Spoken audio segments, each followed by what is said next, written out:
Hello there and welcome to another easy tutorial. Please like and subscribe for more, and if you need a tutorial on something, leave it in the comments. In today's tutorial, I will be showing you how to add a border around a video using Capcut PC.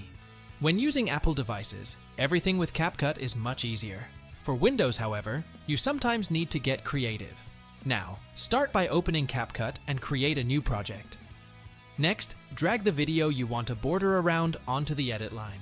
When the video is done loading, click on it on the edit line and choose Background in the top right under Basic. Now choose which color or pattern the border has to have. On the Format tab of Background, you've got all sorts of patterns, and on the first tab of Background, you've got all colors. When you've selected one, just make the video a little smaller so the background is shown on all sides, and you now have a border around your video. Play a little with it to make the border bigger or smaller until you have what you want.